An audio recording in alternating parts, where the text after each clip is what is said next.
Eu vou apresentar uma solução para o problema da árvore de Steiner em grafo usando o algoritmo genético.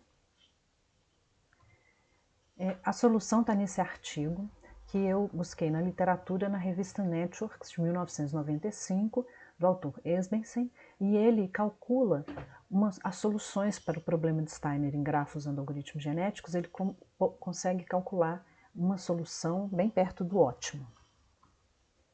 Eu vou apresentar o problema da árvore de Steiner em grafo, apresentar as características do algoritmo, que são os indivíduos, a medida fitness, as operações de crossover e mutação, mostrar o pseudocódigo, a complexidade e os resultados. O problema da árvore de Steiner é o seguinte: dado um grafo conectado, não direcionado, com os pesos nas arestas, o objetivo, e com um conjunto de vértices chamado vértices terminais, que no caso são esses vértices que estão sublinhados, o objetivo é construir uma árvore que vai conectar esses vértices terminais e essa árvore vai ser mínima, considerando os pesos das arestas. Então, qualquer árvore que conecte esses vértices terminais é chamada árvore de Steiner. A gente vai buscar a árvore mínima de Steiner. Este problema é NP-hard e ele tem várias aplicações, como projeto de rede, circuitos, aprendizado de máquina, bioinformática. Como que o algoritmo representa o indivíduo? O indivíduo é representado através de um genótipo, do fenótipo e de um decodificador, que vai gerar o fenótipo a partir desse genótipo. Bem, os vértices terminais obrigatoriamente vão estar na solução. Então, os vértices que podem ou não estar na solução são esses vértices Steiner. No caso aqui, são R vértices de Steiner. Então, para representar o genótipo, ele cria R duplas. O primeiro elemento da dupla é o número do vértice, o segundo elemento da dupla é 1 ou 0. Vai ser 1 se esse vértice estiver no indivíduo, no genótipo do indivíduo. A partir deste genótipo, esse decodificador vai gerar uma árvore de Steiner. E essa árvore de Steiner vai ser o fenótipo. O decodificador usa essa heurística, Distance Network heurística, que constrói uma árvore de Steiner de forma rápida. Não tem qualidade a árvore, mas ela é construída de forma rápida. Então, a partir desse genótipo, o decoder vai calcular uma árvore de Steiner. Vai calcular essa árvore de Steiner a partir dos nós terminais mais todos os nós que têm o valor 1 aqui no genótipo. Como então todos os genótipos ou todos os indivíduos correspondem a uma árvore de Steiner, então todos os indivíduos vão ser soluções viáveis nesse algoritmo. E isso é um diferencial dele, porque você não precisa colocar custos para compensar as soluções inviáveis. Como que funciona esse decodificador, que é o DNH? Ele vai, por exemplo, estou dando o exemplo aqui daquele grafo do início. Partindo, aqui nesse caso, o exemplo está partindo só dos nós terminais. Só lembrando que para construir o genótipo do fenótipo, ele não parte só dos terminais, ele parte dos terminais mais todos os vértices que tem valor 1 no genótipo. Mas aqui eu estou exemplificando a partir só dos nós terminais. A partir dos nós terminais, esse DNH cria um grafo completo e os pesos das arestas vai corresponder ao caminho mínimo dos vértices que essa aresta está ligando. Por exemplo, essa aresta aqui liga o V0 ao V1. Então, qual que é o caminho mínimo do V0 ao V1? É esse aqui, ó, V4, 6 e 9, que vai dar 1 mais 3, 4, mais 2, 6, mais 7, 13. Então, o valor da aresta é 13. A partir desse grafo completo, vai ser gerada uma árvore geradora mínima. Depois de gerada essa árvore geradora mínima, a gente vai substituir cada uma dessas arestas pelo caminho mínimo que gerou o seu valor aqui. Então, vai completar aqui com os outros vértices, com os caminhos mínimos. Esse vira um grafo. Então, a gente precisa de transformar esse grafo numa árvore, porque o que a gente quer é uma árvore. Aí a gente vai fazer mais uma vez, obter a árvore geradora mínima desse grafo e vai obter essa árvore aqui. a gente pode observar que todos os vértices que têm grau 1, eles não ajudam a conectar um vértice terminal ao outro, que ele tem só grau 1, precisa de ter pelo menos grau 2 para ele fazer a passagem. Então, por várias vezes, a gente vai buscar todos os nós, todos os vértices que têm grau 1 e eliminá-los. Então, aqui no caso, vai eliminar o V7 e o V5 e a gente vai ficar com essa árvore de Steiner que corresponde a esse gerada desse grafo aqui.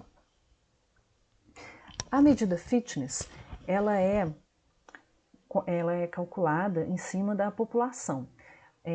Aqui no caso, o algoritmo trabalha com população sempre de M indivíduos. Então, cada indivíduo tem um custo, que corresponde ao custo da árvore de Steiner que ele representa. O custo da árvore de Steiner é a somatória dos pesos das arestas. E aí a gente vai ordenar esses custos dos indivíduos do maior custo para o menor custo. E a medida fitness vai ser essa fórmula. E esta fórmula, o que ela faz?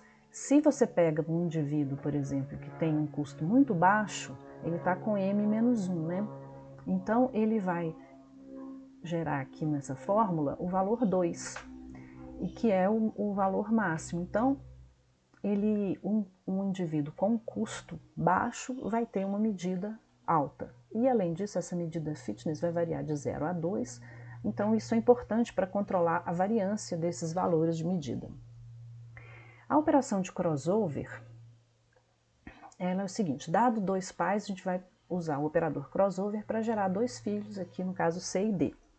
Então aqui tem o genótipo dos pais e dos filhos gerados, apenas os bits 0 ou 1 dos vértices, que corresponde a cada vértice.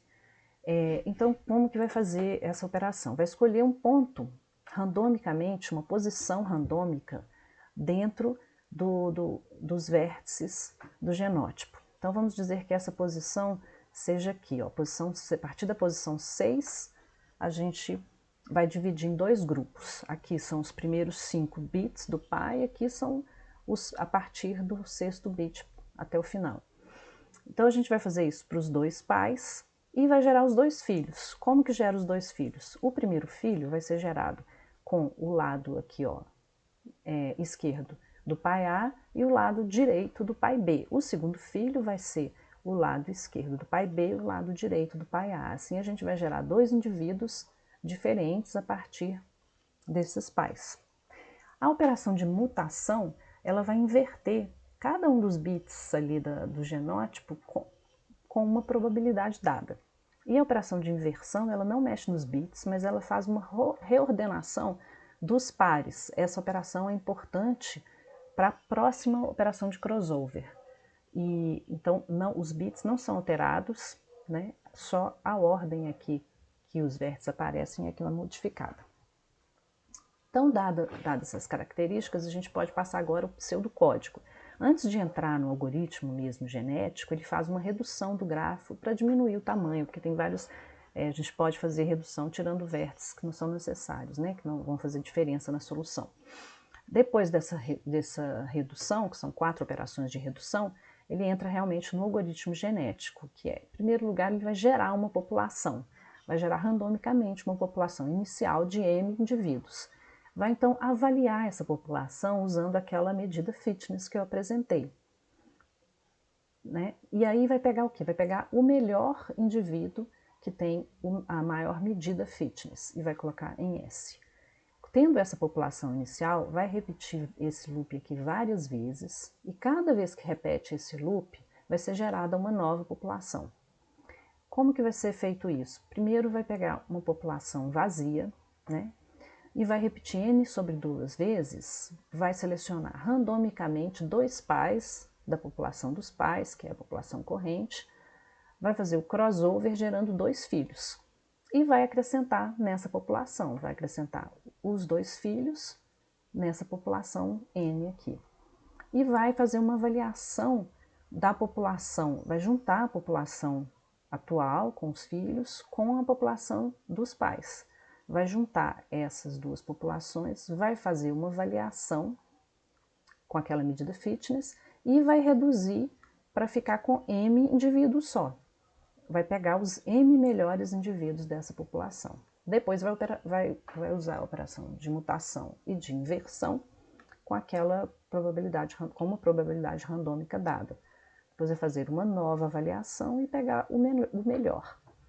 Se fizer esse loop aqui várias vezes e esse indivíduo melhor não for alterado, quer dizer, a gente não está conseguindo melhores soluções, esse vai ser um critério de entrada. Vai ser algumas vezes sem mudar o best of.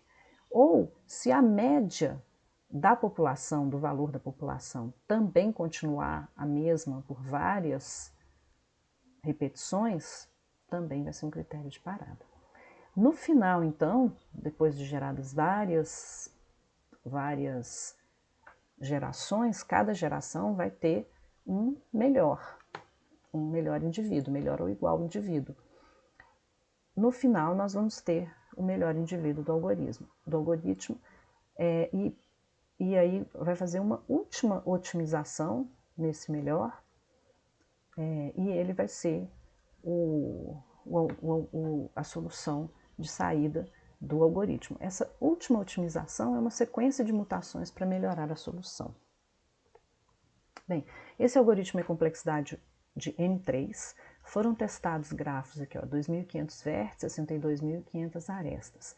Em 92% das execuções, a solução ficou a 1% do valor ótimo, um bom resultado, e o tempo quase sempre menor que o algoritmo exato. Aqui estão os resultados de alguns testes que eles fizeram mais testes que isso, coloquei aqui só alguns testes. Aqui são os problemas, o tamanho do problema, né? O número de vértices, número de terminais, número de arestas, e aquela primeira redução que eu falei.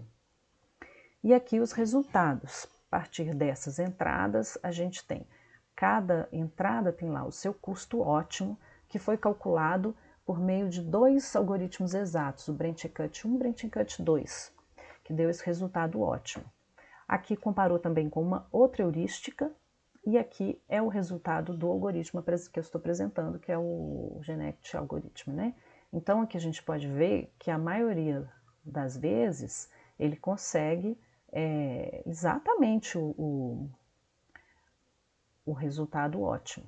E se não consegue o resultado ótimo, ele fica bem perto, que é o 214, 216.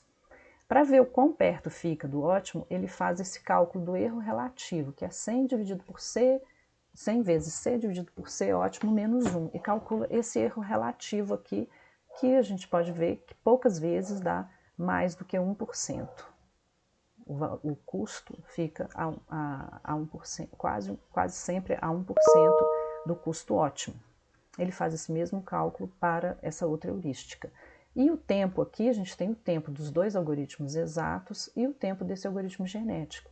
O tempo, pode ver que em alguns momentos, em algumas instâncias, o tempo do algoritmo exato fica muito alto e o tempo dele fica muito bom. Então, a conclusão é que se você precisa de um algoritmo, não precisa de dar uma solução exata, esse é um bom algoritmo, porque ele dá um resultado a praticamente 1% do resultado exato e num tempo bem razoável. Então é isso.